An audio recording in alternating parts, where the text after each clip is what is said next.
Boa noite a todos. Vamos abrir as nossas Bíblias lá em Efésios, capítulo 6. Efésios, capítulo 6. E vamos ler somente o versículo 16. Efésios 6, 16. Vamos nos colocar em pé em reverência à palavra do Senhor para lermos juntos Efésios, capítulo 6 e o versículo 16. Diz assim a palavra do Senhor: embraçando sempre o escudo da fé, com o qual podereis apagar todos os dardos inflamados do maligno.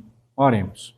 Senhor Deus, obrigado, Senhor, até pelo dia de hoje, por tudo que passamos e também obrigado, Senhor Deus, porque em tudo isso o Senhor nos guardou e nos guiou e nos concedeu tua graça bendita, Senhor Deus, até o ponto de permitir que viéssemos para a tua casa nessa noite. Somos gratos ao Senhor e que o Senhor nessa noite fale conosco por meio da tua palavra e pedimos até a ajuda, o auxílio do teu bendito Espírito Santo, que ele nos guie em toda a verdade, como ele costuma fazer, e nos ajude a enxergar até as maravilhas, meu Deus, da tua palavra, e ajuda-nos também a pôr em prática, Senhor Deus, nas nossas vidas, Pai. Por favor. Então, vem nos edificar nessa noite, nos consolar e nos exortar por meio da tua santa e bendita palavra, Senhor Deus. É isso que eu oro ao Senhor e agradeço desde já em nome de Jesus. Amém. Deus assentar, por favor.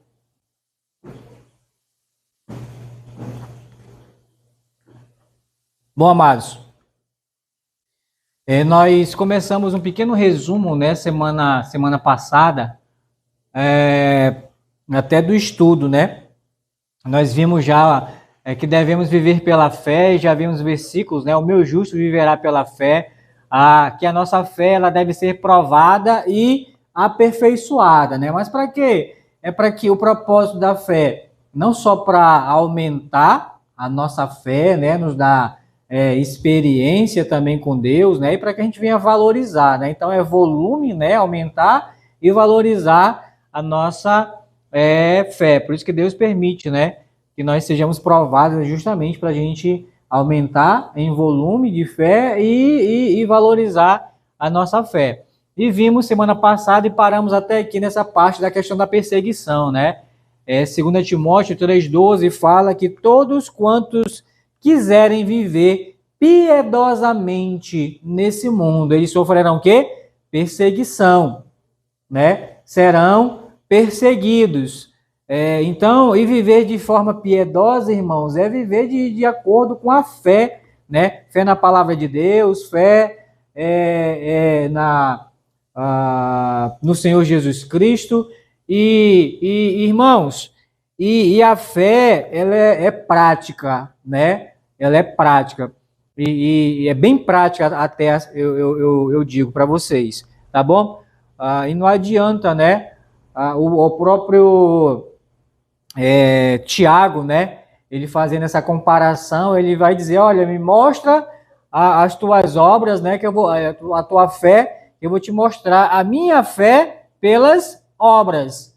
Né? Então é fé e obras também, né? É prática, tá? Tem que praticar, colocar em prática a fé. Não adianta, né? Eu dizer: eu creio em Jesus, né? Ou eu sou crente, ou eu sou evangélico, ou eu sou cristão, seja lá a nomenclatura que você use, né? Para se definir, né? Em relação à fé. Mas aí o discurso às vezes não bate com o procedimento, com o viver da pessoa, né? Pessoa que anda, né?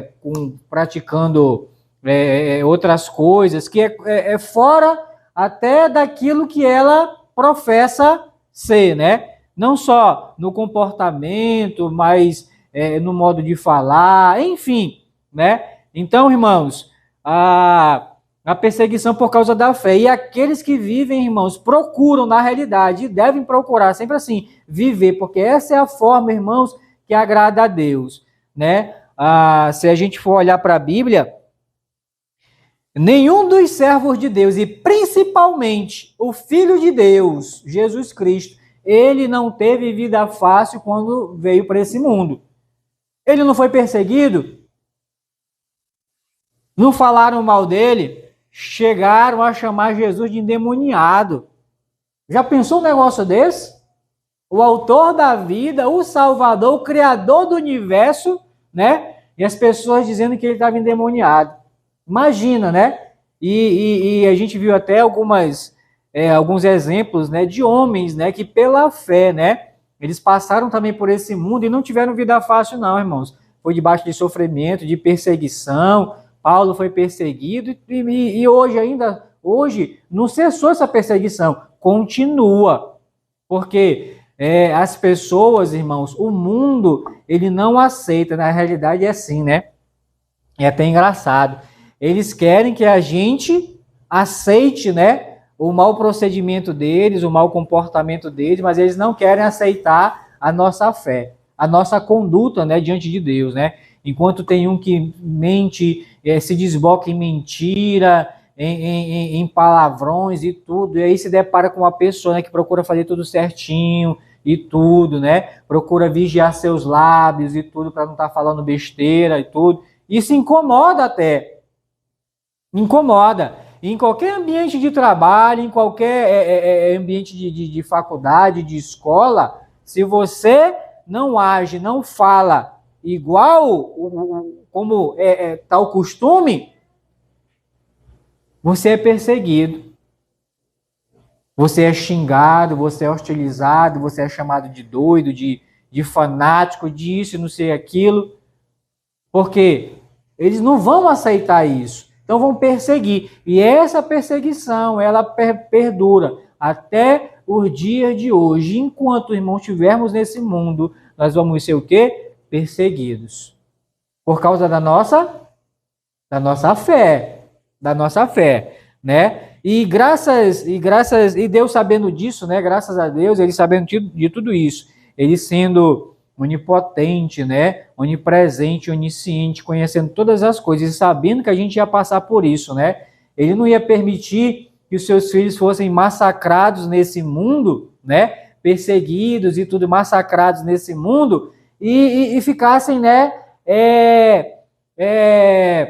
Passivo, só aceitando, né? A perseguição, a injúria, a calúnia e tal. Então, nós também, por isso que ele deixou, irmãos, a armadura da fé, para a gente aprender, sim, se proteger, mas também atacar quando for necessário. E é até o próximo item Aliás, nós temos ainda o capacete da salvação, que é de proteção também, e a espada do Espírito, que é de ataque, né? É para atacar também. Mas vamos aqui, irmãos.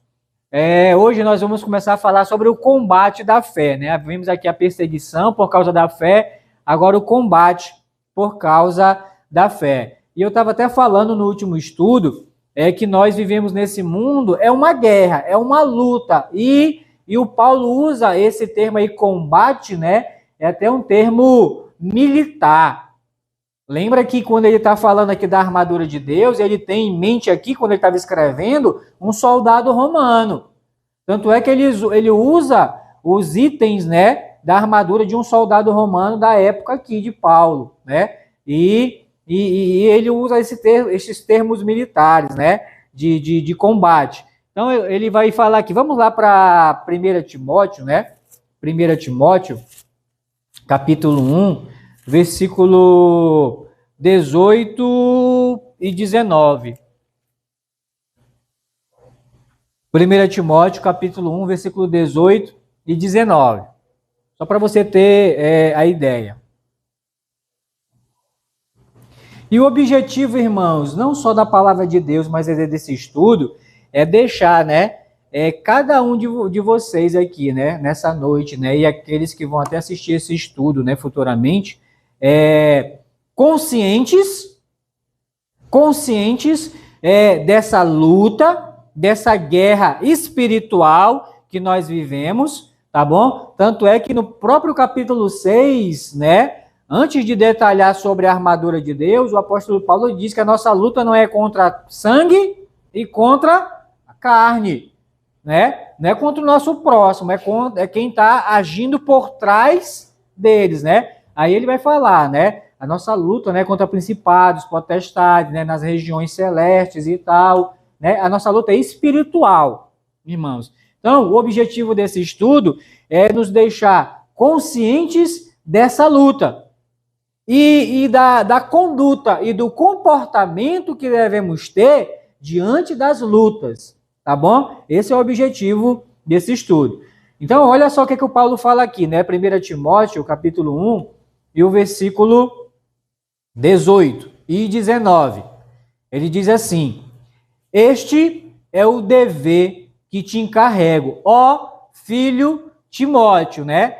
E lembra que o Paulo, né? Ele tinha muito apreço, né? Muito carinho pelo Timóteo, né? Era um jovem que foi ganho pelo apóstolo Paulo, instruído e tudo, né? E olha só o tratamento, ó, filho Timóteo, né? Segundo as profecias de que antecipadamente foste objeto. Aí ele vai começar a usar aqui os termos militares, ó. Combate, firmado nelas, o bom combate. Vamos parar aqui por um momento.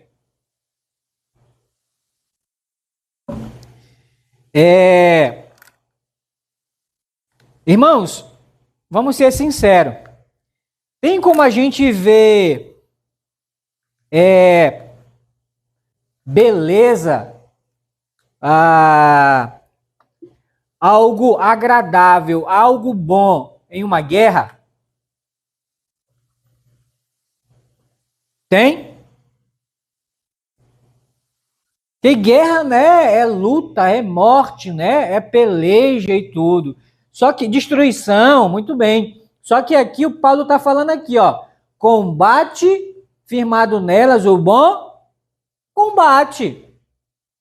E eu estava até vendo o sentido dessa questão de bom combate, né? No sentido de beleza. Esteticamente falando. Mas sabe por que ele fala o bom combate, irmãos? Nenhum soldado, nenhum exército, né? No mundo e nenhuma guerra nesse mundo é travado por nenhum exército, seja lá de qualquer for nação, travado com certeza de vitória. Um exército, né? Por exemplo, está lutando lá, né? Agora, né? A Rússia e Ucrânia, né? Atualmente numa guerra. E até a princípio, né? Nos primeiros dias, eu lembro, né? Quando começou ano passado, essa guerra lá, o pessoal pensou assim, né? Puxa, a Rússia vai acabar com a Ucrânia, né? Porque a Rússia é uma potência, né? Militar e tudo, não sei o que, com exército e armamento e tanques, e enfim, muito maior que a Ucrânia. Mas aí tá lá a Ucrânia pequenininho, pouca gente, né? Pouco armamento, mas já tá com o quê? Com uns 8 meses, né? 8, 9 meses. Guerra lá e lutando. Firme e forte, né? Ou seja, se nenhum exército, irmãos, vai para uma guerra, com certeza é de vitória. Só que no nosso caso é diferente. Nós estamos numa guerra, mas a gente já ganhou, ó, há muito tempo. Paulo escrevendo, né, para os romanos, né, se eu não me engano, é Romanos 8, e o versículo 37, se não me falha a memória. Deixa eu só conferir aqui, né? Sim. Olha só o 36, Romanos 8, versículo 36 e 37. Diz assim, como está escrito: por amor de ti, somos entregue à morte o dia todo. Quantas horas tem um dia, irmãos? Tinha, né, 24, né, porque está sendo abreviando, né, então cada dia que passa, né, está diminuindo mais, né, então é 23 e alguma coisa, 23 horas e alguma coisa. Então imagina durante, né, as 23 horas e o tempo né, entregue, irmãos, o dia todo à morte, mas olha só, fomos considerados como ovelha para o matador. 37. Em todas estas coisas, porém, somos mais que vencedores por meio daqueles que nos amou. Aí ele vai dizer, 38, porque eu estou bem certo. É certeza, né? É garantia de que nem a morte, nem a vida, nem os anjos, nem os principados, nem as coisas do presente, nem do porvir, nem os poderes, nem a altura, nem a profundidade, nem qualquer outra criatura poderá separar-nos do amor de Deus que está em Cristo Jesus, nosso Senhor. Aqui, irmãos, a diferença. A diferença é que nós vamos para a batalha, nós já estamos na batalha e já estamos na luta. A diferença é que nós já temos o quê? A vitória. Tem um hino que diz assim, ó, a vitória para mim, a vitória para mim, pelo sangue do Cordeiro, a vitória para mim. A vitória, irmãos, para mim e para ti, em Cristo, né, no sangue do Cordeiro, pela obra redentora do Senhor Jesus na cruz. Então, a vitória. Então, nós estamos nessa luta, irmãos, nessa luta. E aparentemente, às vezes, nós somos levados a pensar e pensar de forma errada. Que nós, em algumas lutas, nós perdemos.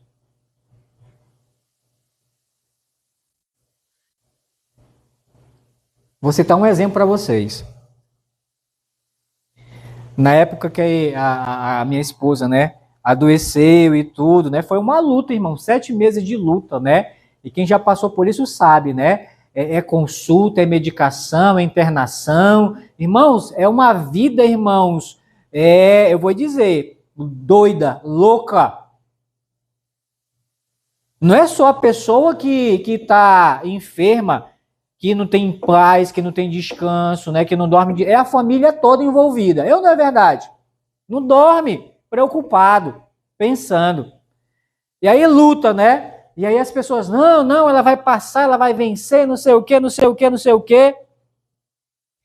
E aí eu vi, sabe, na vida e no semblante de muitas pessoas quando ela partiu, quando morreu.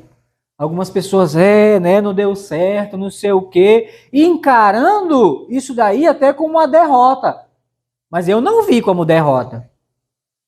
O fato de ter morrido, para mim, não foi uma derrota. Sabe por quê? Derrota seria se ela tivesse partido sem salvação, sem esperança, sem Cristo como Salvador. Aí sim, isso é derrota. Para qualquer pessoa que não tem Cristo como seu Salvador. Isso é derrota. Sabe por quê? Porque o que espera ela na eternidade, né? Os ímpios costumam falar, né? Do outro lado, né? Do outro lado. Irmãos, é a morte eterna, é castigo eterno. E eu tive até umas 2 quarta-feiras, né, atrás, falando para os irmãos, até se eu não me engano é Apocalipse capítulo 14, né? É sofrimento dia e noite sem fim. Isso sim é derrota. Mas para nós, até com a morte, é vitória. E eu não encarei isso. Me abalei sim pela perca, né? Que a gente se abala e tudo, né? Mas não encarei como derrota. Porque agora ela está lá com Cristo, né? Sem dor, sem doença, né? Alegre. Isso é vitória, irmãos. Mas vitória por quê? Porque Jesus entrou outro hino na minha mente, né? Música, né? Essa é da mocidade, minha irmã vai lembrar. Tudo que Jesus conquistou na cruz por nós é direito nosso, é nossa herança. E tudo que Jesus conquistou é direito nosso, é vitória, tá ganho.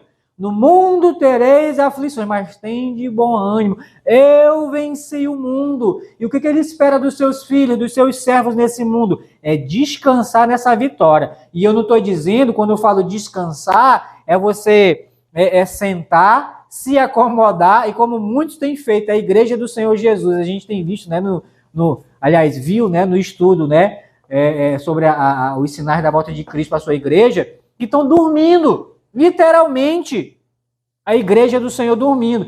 E descansar não quer dizer que, agora eu vou relaxar, porque agora só é sombra e água fresca. Não, você vai continuar na luta, nesse mundo. Só vai cessar, irmãos, a nossa luta nesse mundo. Ou quando a gente partir, né, desse mundo, ou quando o Senhor vir nos buscar. Aí sim, lá na glória, aí sim, é descanso. Você pode descansar à vontade, porque lá não vai ter mais luta, mas enquanto aqui, né? Então, ele quer que a gente descanse na vitória dele, né? Ciente de que não, vai passar pela luta. Mas aí é onde eu falo, né?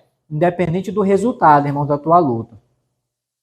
Lembra, você já é mais que vencedor em Cristo Jesus. Mais que vencedor em Cristo Jesus.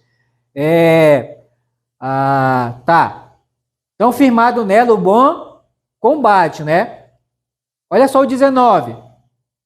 Mantendo fé e boa consciência.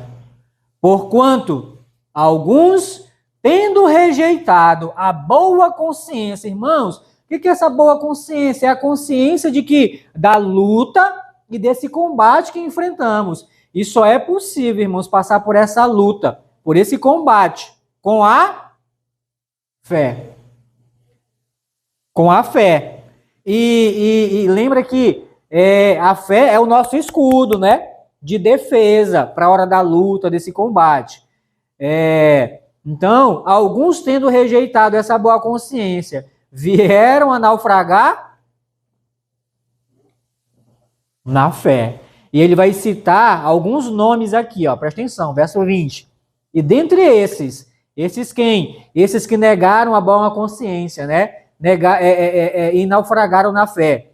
Se encontram Himeneu e Alexandre, os quais entreguei a Satanás para serem castigados, a fim de não mais blasfemarem. Pessoas que um dia, né, tiveram sua experiência com Deus, frequentaram igreja e tudo, mas por algum motivo eles apostataram, abandonaram, até se revoltaram contra a igreja, contra Paulo, contra Timóteo, ao ponto, irmão, de Paulo pegar e Senhor, não é entregar nas mãos de Deus, né? Que ele diz que ele entregou na mão de Satanás literalmente. Quando está nas mãos de Deus, ainda tá bom, né? E quando entrega nas mãos de Satanás? E aí a Bíblia não dá, né, muitos detalhes, né, do que aconteceu com esses homens, irmãos. Mas eu tenho certeza, irmãos, se Paulo entregou na mão de Satanás, não aconteceu coisa, o fim deles não foi bom, não. Mas por quê? Eles naufragaram na fé. Porque essa consciência, né? É a coisa, não, sou crente agora, né? Sou crente e tal. E aí é que tá, irmãos. Como eu falei, né? Não é só essa consciência que devemos ter dessa luta, mas o nosso comportamento em relação à nossa fé. Não é aquele negócio, sou crente, tô salvo. E aí vem, né, a frase, né? Diz, não, uma vez salvo, salvo para sempre. E o apóstolo Paulo, ele até nos orienta, olha, verifica se você está na fé. De vez em quando, irmãos, a gente tem que verificar se a gente tá na fé, né? Uma vez salvo, salvo para sempre, né? Aí, eu conheço pessoas, né, que tem esse esse ditado, esse jargão, né? Como lema da sua vida. Não, uma vez salvo, salvo para sempre. Aí eu posso, né? Eu posso ir para uma boate, eu posso me relacionar intimamente, né? À vontade, não tem problema. Eu sou salvo. Eu posso beber, posso me embriagar, eu posso me drogar. Eu tô salvo já. Aí eu pergunto para vocês, essa pessoa tem consciência de quem ela é, de quem ela é? Um filho de Deus deve viver dessa forma? Então, é negando a consciência, a boa consciência. Não só negando, né, a boa consciência de quem ele é em Cristo, mas também negando a conduta. Então, devemos de andar, irmãos, de acordo com o Filho de Deus. É por isso, irmãos,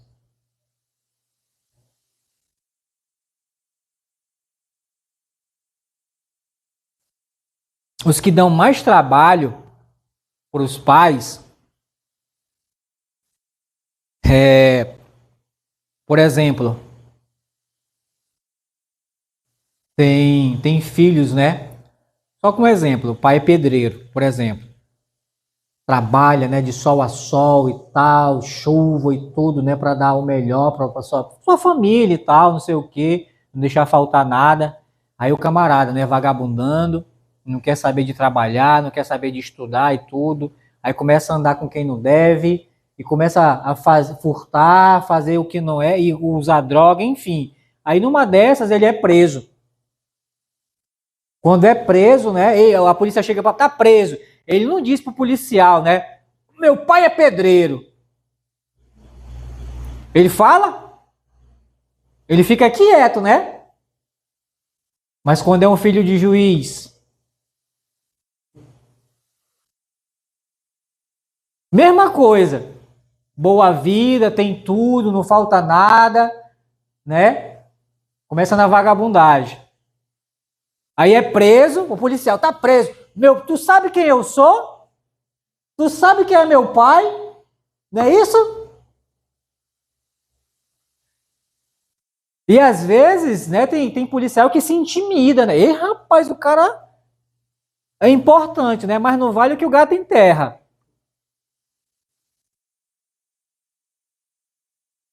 E quem cria gato sabe, né? Aí se intimida, né? E recua e tal, não sei o quê.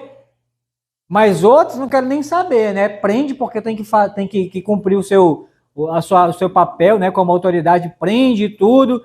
Aí chega o pai para soltar, né? Solta o meu filho e tal. Aí os caras olham assim, puxa, mas o cara, né?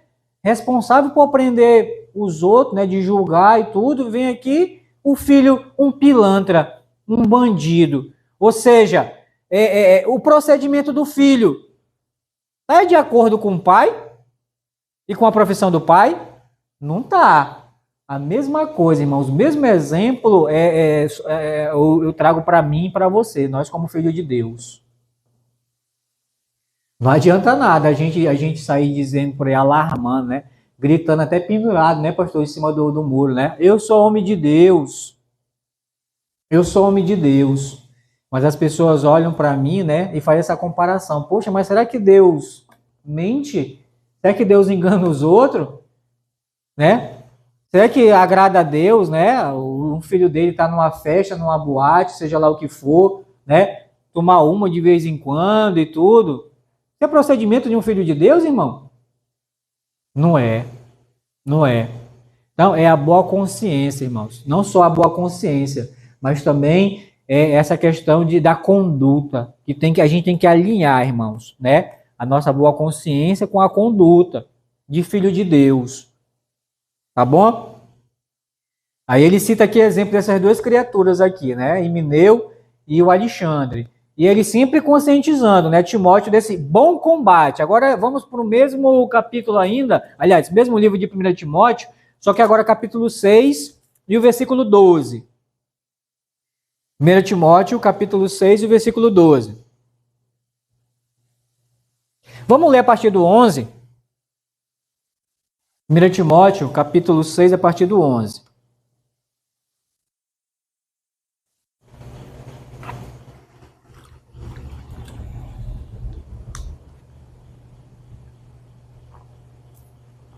Diz assim: tu, porém, ó homem de Deus, foge destas coisas. É interessante, irmãos, aqui, nós estamos num combate, presta atenção, nós estamos num combate, mas nem sempre, mesmo no meio de um combate, nem sempre a gente tem que bater de frente.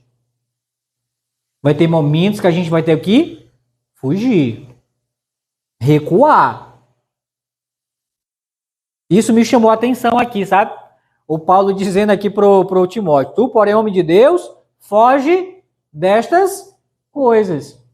Mas a gente viu lá no capítulo 1, versículo 18, combate comigo o bom combate, né? É combater. Mas vai ter momentos que a gente vai precisar o quê? Fugir. Aí ele vai dizer, só para você entender, né? Você que está aqui, né? E o pessoal que vai assistir esse estudo depois, né? Futuramente. Fugir, mas fugir de quê? Ele vai dizer aqui, ó.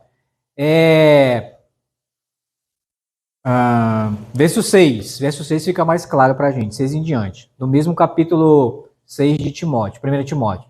Diz assim: de fato, grande fonte de lucro é a piedade, com o contentamento. A piedade, irmãos, né? Ela traz perseguição, mas ela traz também prosperidade. Veja bem, todos quantos querem viver piedosamente neste mundo sofrerão perseguição. Mas a piedade também, né? A vida piedosa, ela traz prosperidade.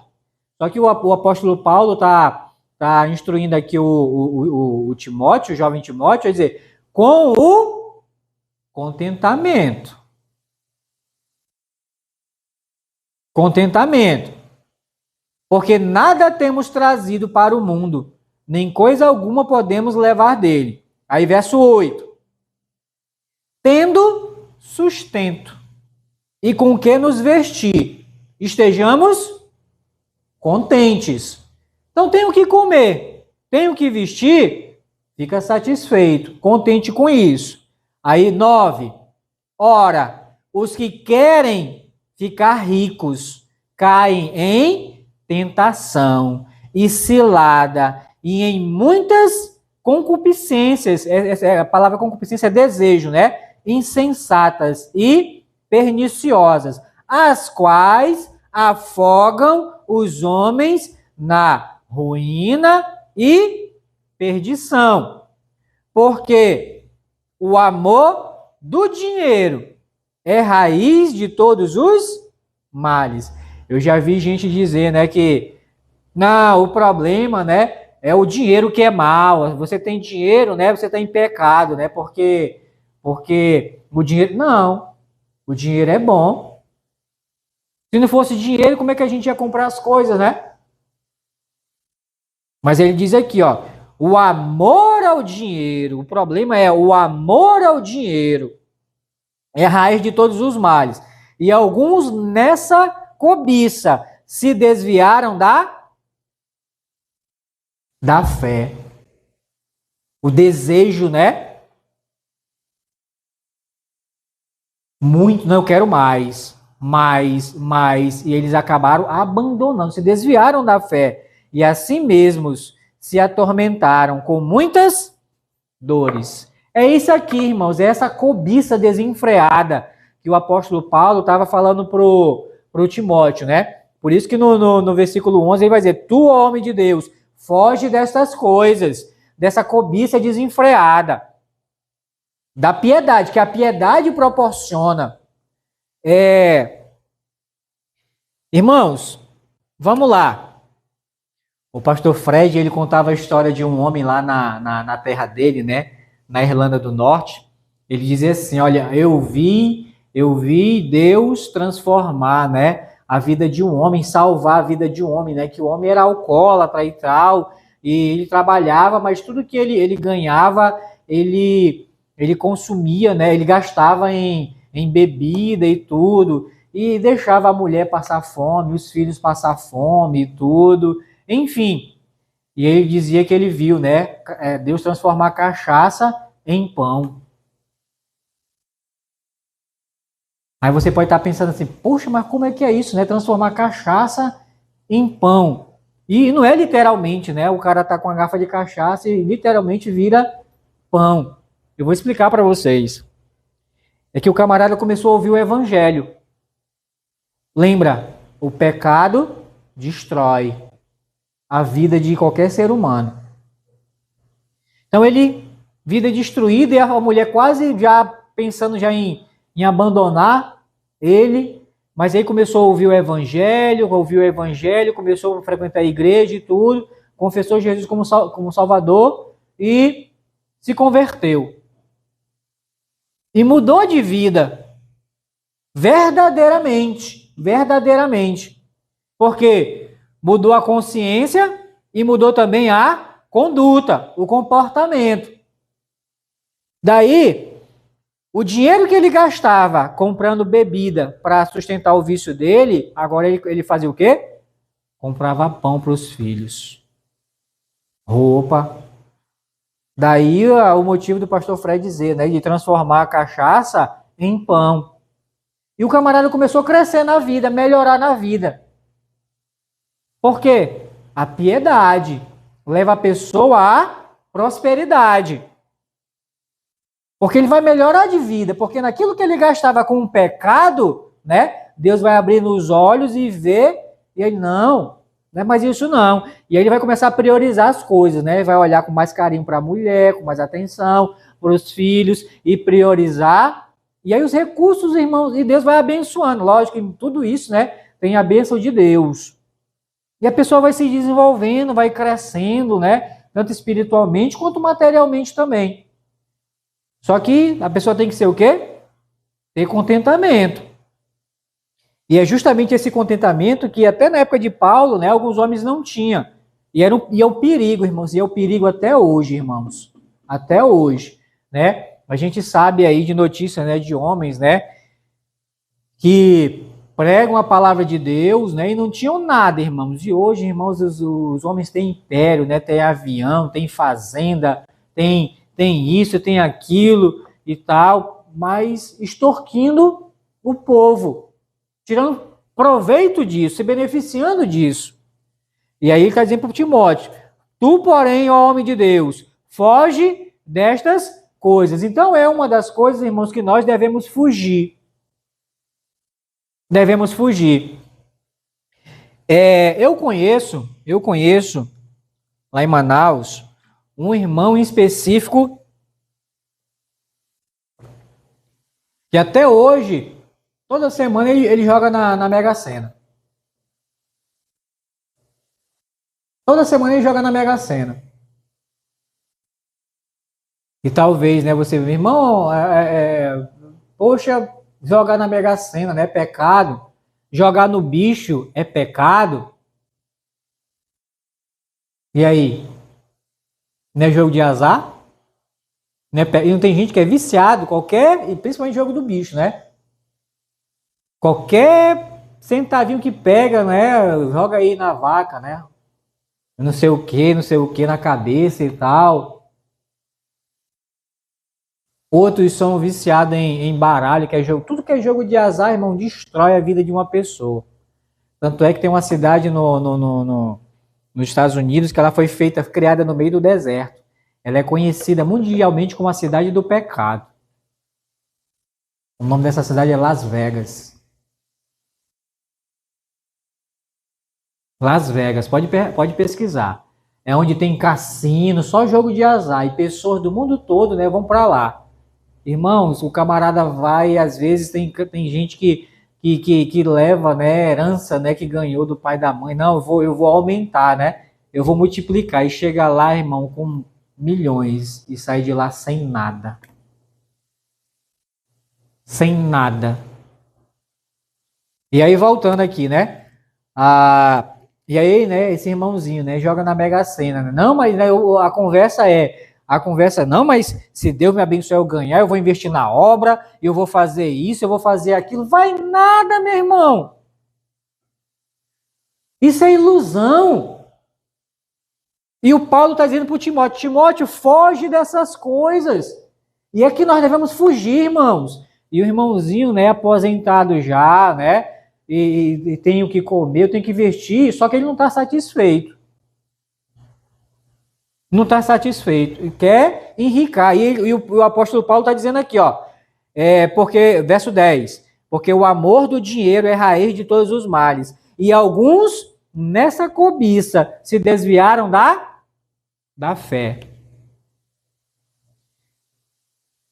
E ora, né, Senhor, me abençoa e tal. Irmão, Deus não vai abençoar não, irmãos, que Deus não quer ver um filho dele na desgraça.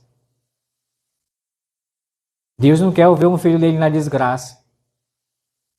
Um camarada milionário, pastor. Me diga quantas vezes ele vem para o culto.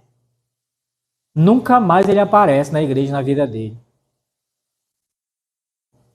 Porque ele não vai ter tempo. Ele vai estar viajando, vai estar não sei o que, realizando os sonhos, né? Os sonhos. E o apóstolo Paulo está orientando aqui, né? Foge dessas coisas.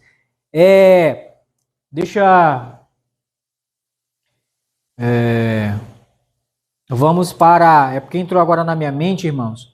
Algumas coisas, né? Que nós devemos fugir, né? É dessa cobiça desenfreada. 1 Tessalonicenses...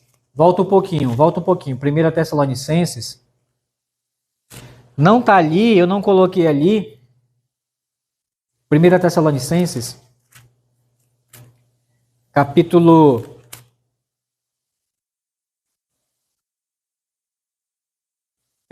deixa eu ver aqui.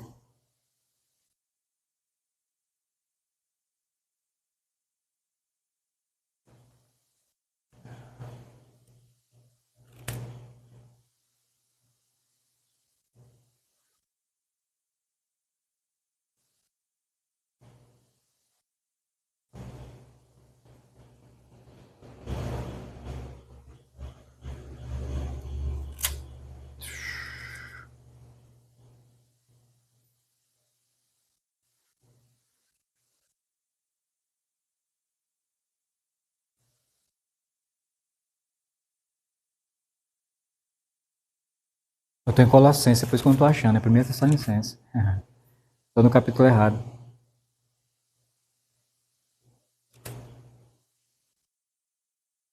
Sim, é 1 Tessalonicenses 4:3. 1 Tessalonicenses 4:3. 1 Tessalonicenses 4:3.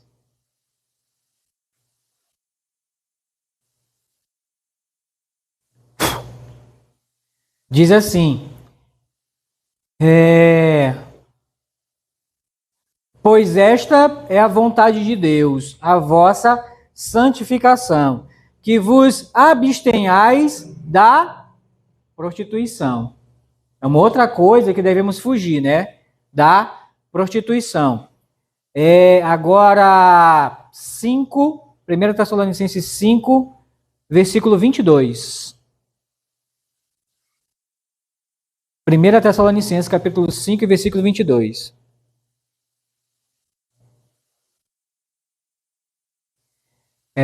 Irmãos, eu ouvi durante muito tempo, né, as pessoas citarem um versículo, né? E o versículo é assim.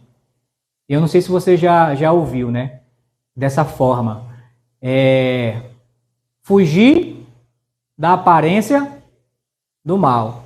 Você já ouviu esse versículo? Não ouviu, não? Fugir da aparência do mal. E se eu disser para você que não existe?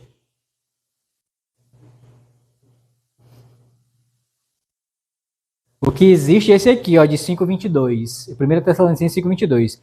Abster-vos. Que tem esse sentido também, né? De evitar. Entendeu? De evitar.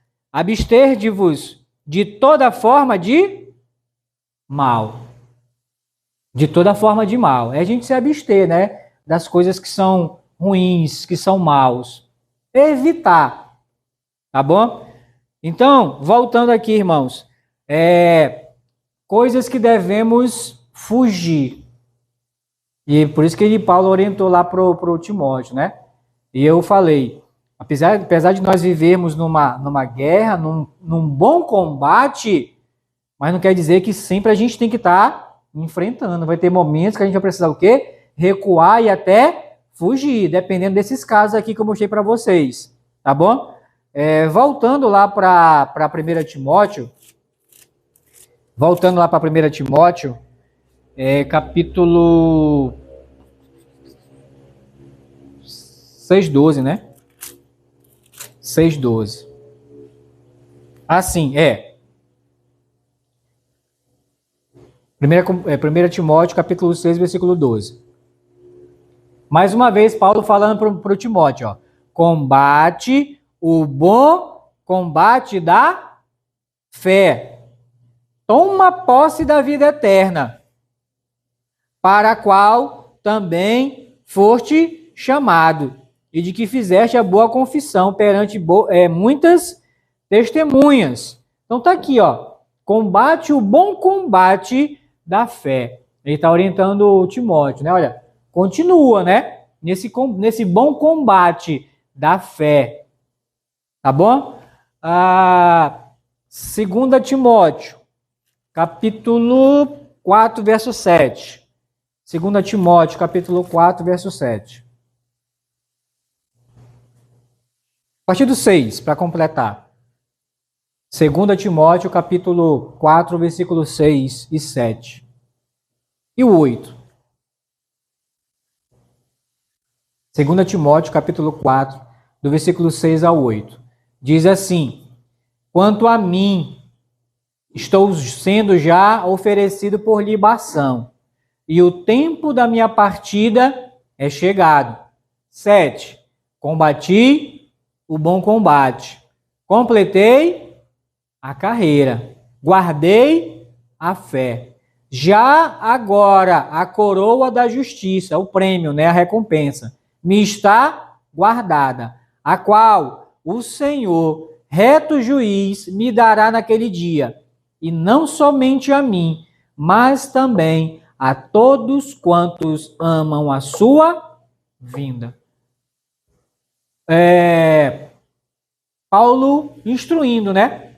Combate o bom combate, Timóteo. E ele termina aqui, né?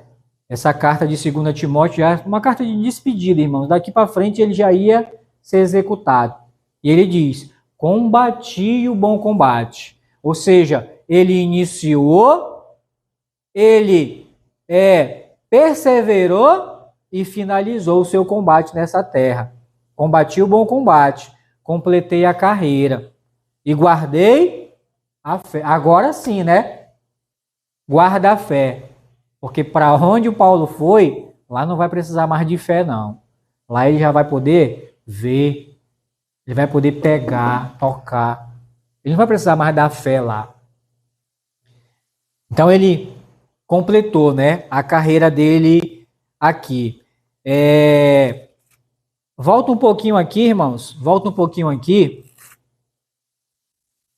para capítulo 2 de 2 Timóteo. 2 Timóteo, capítulo 2. O Paulo dá uma ilustração maravilhosa, né? E eu estudando até agora à tarde, Deus me fez aqui ver um negócio maravilhoso aqui.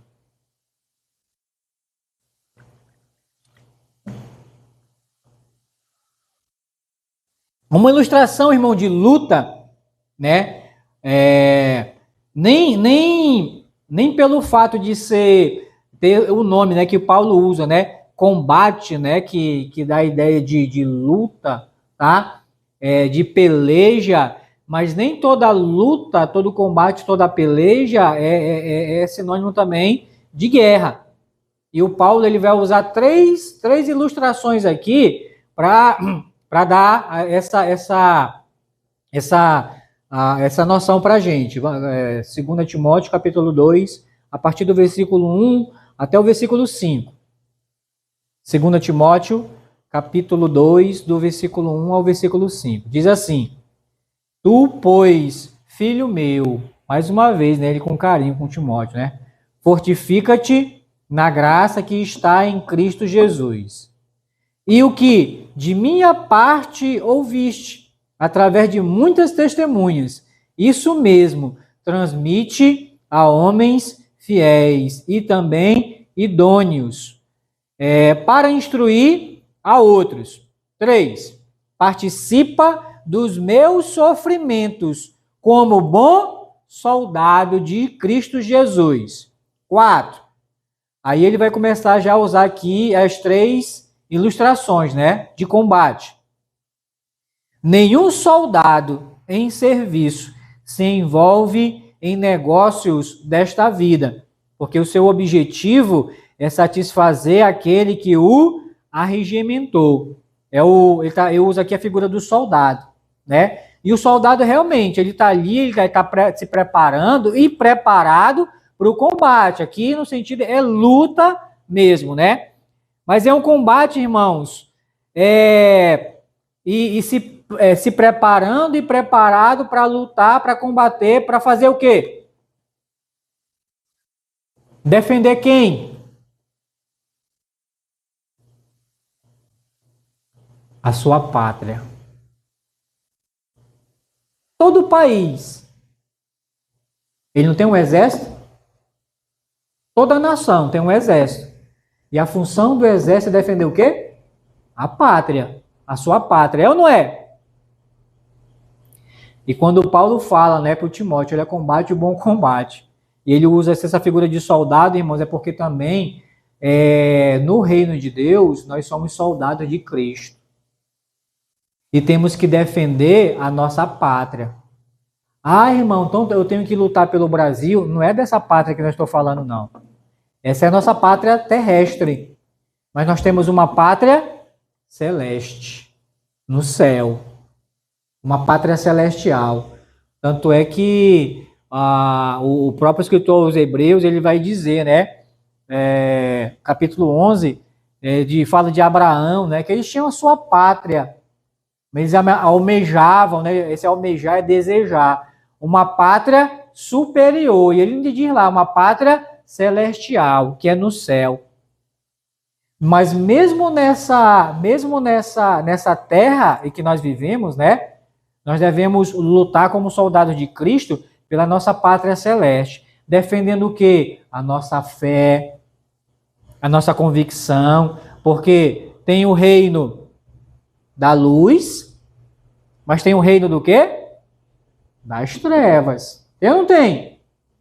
E não tem um soldado das trevas que luta em prol das trevas?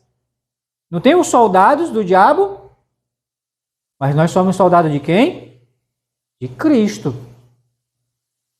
E nós temos que defender a nossa pátria. Mas, irmão, mas não está lá no céu, né? Não está lá no céu. Como é que eu vou lutar para defender? Olha só, vai ficar bem claro para vocês. Deixa eu ver se está ali.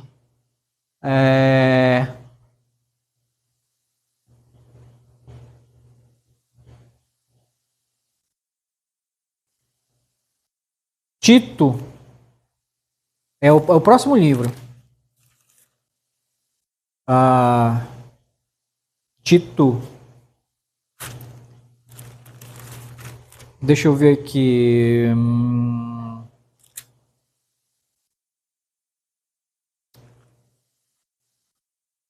Tito.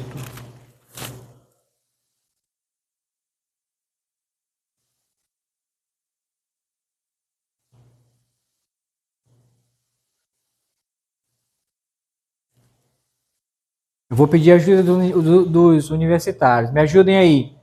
É um versículo? Peraí.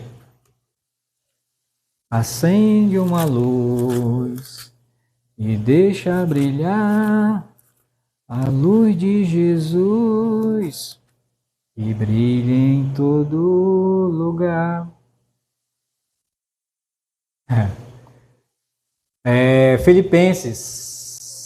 Filipenses 1:27. Filipenses 1:27. Filipenses capítulo 1, versículo 27.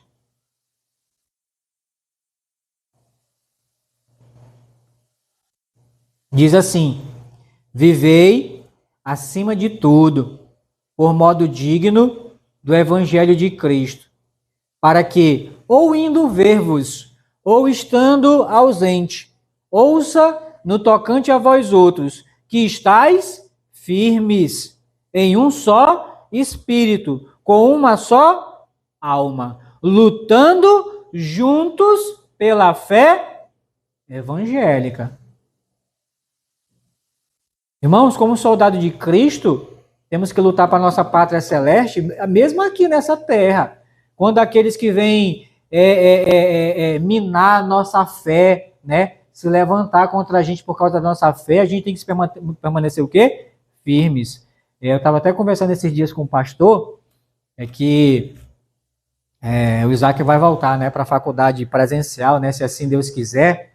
E o pastor outro dia estava até orientando ele, né, nesse sentido, né, porque lá, irmãos, ele vai ouvir de tudo e vai ver de tudo.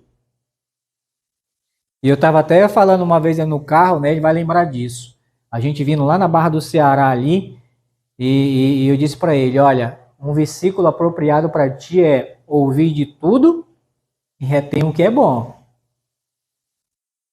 Ouvir de tudo e reter o que é bom. Porque, irmãos, foi-se o tempo que a faculdade era um lugar, e eu vou me atrever, a escola, de forma geral, foi-se o tempo em que escola, faculdade, era o lugar, né, que as crianças, as pessoas iam para realmente estudar, receber instrução. Hoje, elas estão indo para a escola, para a faculdade, para receber doutrinação. E não é doutrinação bíblica, não. É doutrinação satânica. Tem pessoa, é por isso, irmãos, que um jovem ele tem que ir para uma faculdade, tem que entrar na faculdade, mas com uma fé firme, com uma fé forte. Porque se ele entrar sem convicção, primeiro, de salvar, sem consciência, né? Sem consciência. Chega lá, irmãos, ele tomba. Ele se curva. E apóstata da fé. Eu não sei se foi a irmã que falou, ou foi uma irmã da senhora que foi fazer faculdade de quê? Psicologia, foi? Na primeira aula, né? O professor perguntou, quantos crentes tem aqui? 5, foi? 5 levantaram a mão. E já falou, Deus não existe. Deus não existe. Tira essa besteira da cabeça de vocês. E ela até se aborreceu e não foi mais, não foi? Desistiu. Saíram da sala. Tua fé vai ser atacada. E aí, como bom soldado, nós temos que o quê? Defender a nossa pátria. E a fé é o escudo da fé para combater o quê? Para ajudar, irmãos, nessa luta para nossa pátria celestial.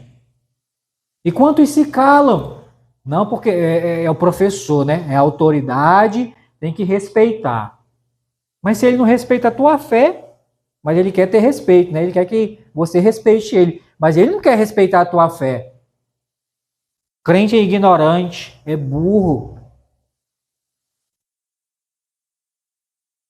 Ah, se ele soubesse, né? Quantos homens, até cientistas, diz que Thomas Edison, né? O cara que criou a energia, né? Ele, crente. Outros aí, homens da história, né? Que criaram grandes coisas para a humanidade, né? Crentes, inteligentes. Mas é isso que ele quer colocar, que a sabedoria só é deles. E o apóstolo Paulo, né? Escrevendo aos Coríntios, diz que a sabedoria desse mundo, irmãos, o homem, pela sua própria sabedoria, ele nunca vai chegar ao conhecimento de Deus. Não pela sua própria sabedoria. Por isso que ele vai dizer, né? Por isso que Deus não chamou muitos sábios desse mundo. Os sábios aos seus próprios olhos, né? E o homem mais sábio desse mundo, quem foi? Salomão. Salomão, o homem mais sábio desse mundo. Então, irmãos, soldado, defender a nossa pátria celeste. Porque vão atacar, né? Vão atacar. Por quê? Para impedir você de chegar na tua pátria. Vamos voltar lá para 2 Timóteo, capítulo 2. 2 Timóteo, capítulo 2. É o primeiro, eu falei 3 ilustrações, né? Já foi uma. Um soldado, né? Para lutar, combater, para defender o quê? Sua pátria. O atleta é o versículo 5. Versículo 5. Igualmente, o atleta não é coroado se não lutar segundo as normas, as regras, né? Então, se o soldado, irmãos, ele luta para defender a sua pátria, o atleta também, ele passa por uma luta, né? Por quê? Porque ele tem que abrir mão de muitas coisas pela vida de atleta que ele tem. Ele tem que abrir mão de coisas que ele gosta de comer, para ter um bom desempenho na competição. Isso se ele quiser ganhar o quê? O prêmio. Então, o soldado luta pela pátria e o atleta luta pelo quê? Pelo prêmio. Pelo seu prêmio. E rapidinho, 1 Coríntios 9, 1 Coríntios capítulo 9, o Paulo, ele vai deixar mais claro aqui, ó, 1 Coríntios capítulo 9, versículo 24 em diante. 1 Coríntios capítulo 9, versículo 24 em diante.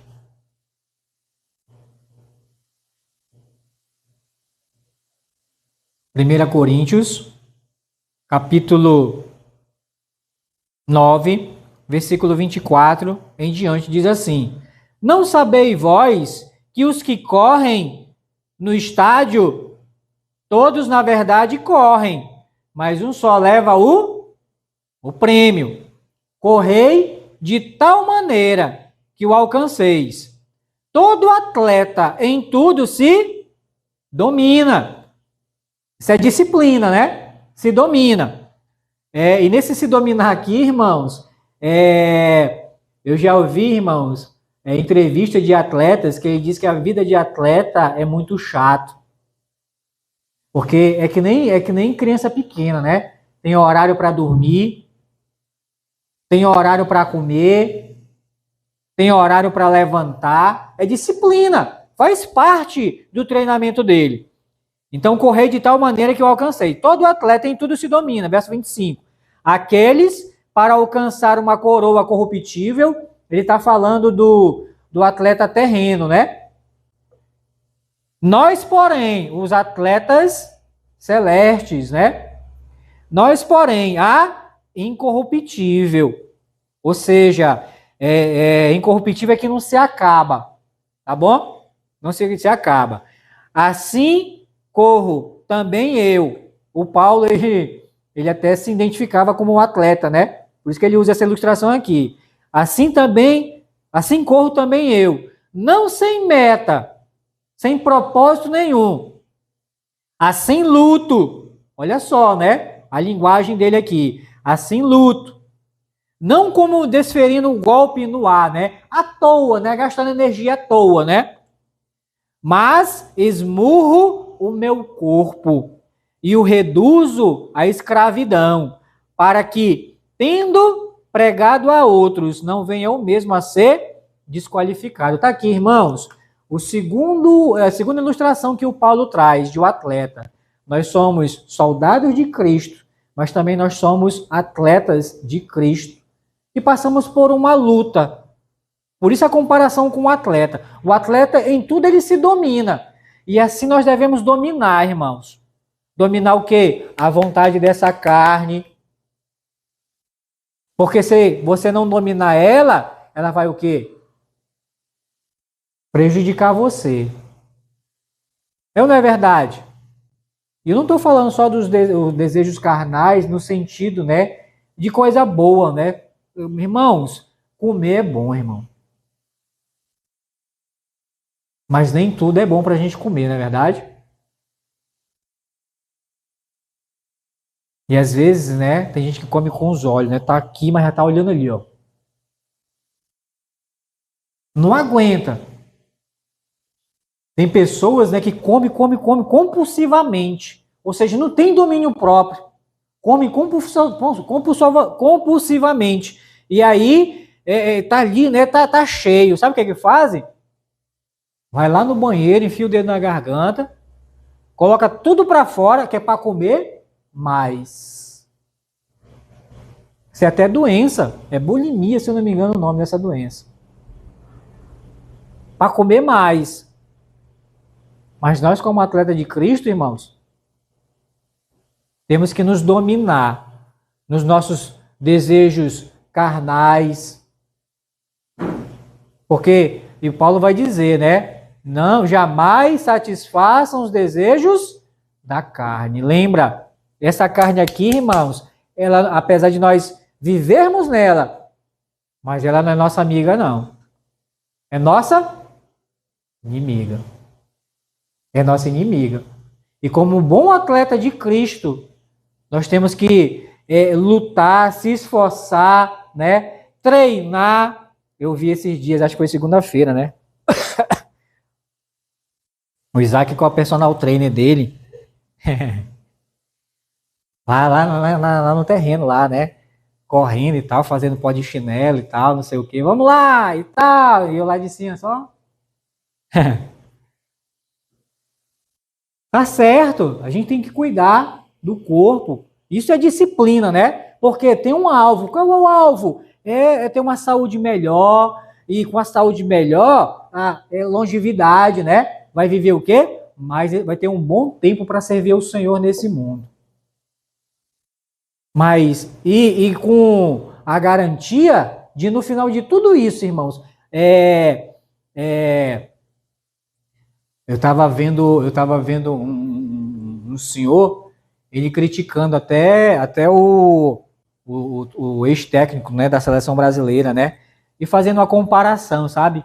Entre o técnico e a seleção da Argentina com o técnico e a seleção do Brasil, né? E aí falando, olha, enquanto esses aqui, ele falou algo interessante.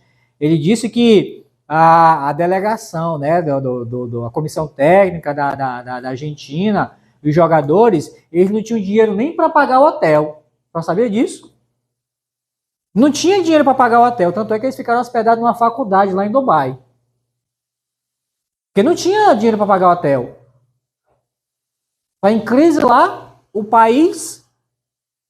E eles foram fazendo essas comparações, né? E o Brasil, hotel 300 estrelas e tudo, não sei o que e tal. Fazendo essa comparação. Mas no final, quem ganhou?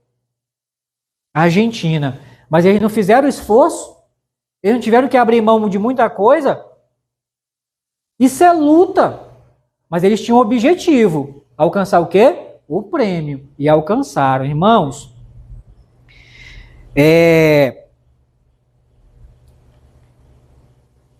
se nós, irmãos, combatermos esse bom combate, consciente de quem nós somos, né? Filhos de Deus. Mas também numa conduta de filho de Deus. Não adianta ter a consciência, mas a conduta, né? O procedimento mostra o contrário. Uma conduta do filho de Deus. E nesse combate de se abster, eu já vi pessoas dizendo, rapaz, tu tá perdendo tua juventude na igreja, esse negócio de servir a Deus. Vai viver tua vida, rapaz, né? Vai experimentar as coisas.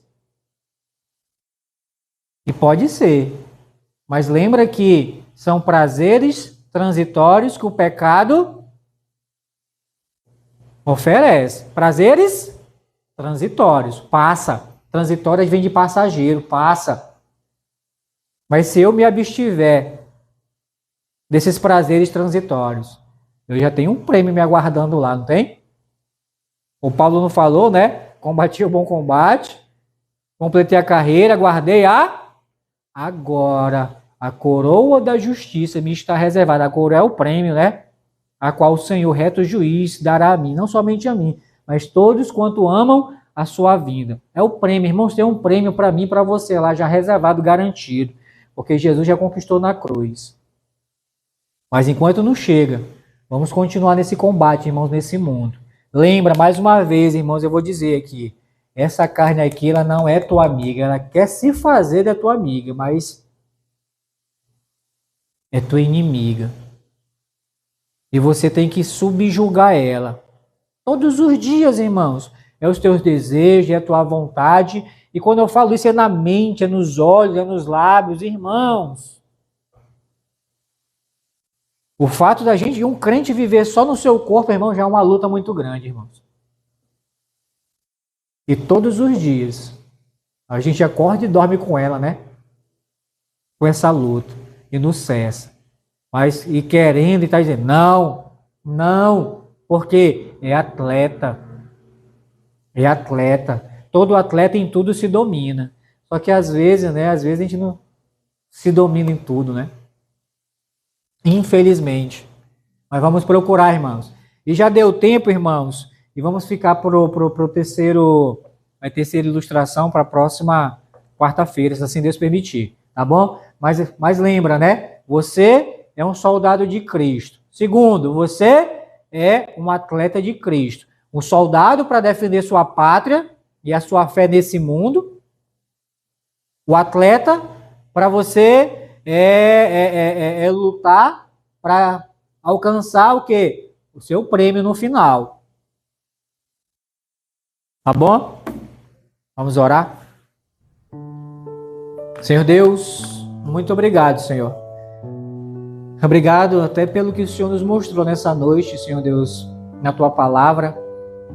E que o Senhor nos ajude, Senhor Deus, nessa luta. Enquanto estivermos nesse mundo, nos dá a graça. Porque a vitória, Senhor Deus, já está garantida. Mas mesmo com a vitória garantida, o Senhor quer que continuemos a lutar, a pelejar. E algumas vezes, Senhor Deus, até fugir. Fugir do mal. Fugir, Senhor Deus, de coisas que podem até nos derrubar, Senhor. Nos ajuda. Por favor, não só na luta, Senhor Deus, contra a nossa carne, na luta contra o pecado, mas na luta, Senhor Deus, contra o diabo e o mundo, Pai, que tenta nos destruir, nos derrubar, todos os dias. Por favor, e ajuda, Senhor Deus, os amados que aqui estão e até aqueles, Senhor Deus, que vão estar vendo esse estudo. E nos concede, Senhor Deus, as Tuas ricas bênçãos em nome de Jesus. Amém. Obrigado a todos, que Deus continue nos abençoando.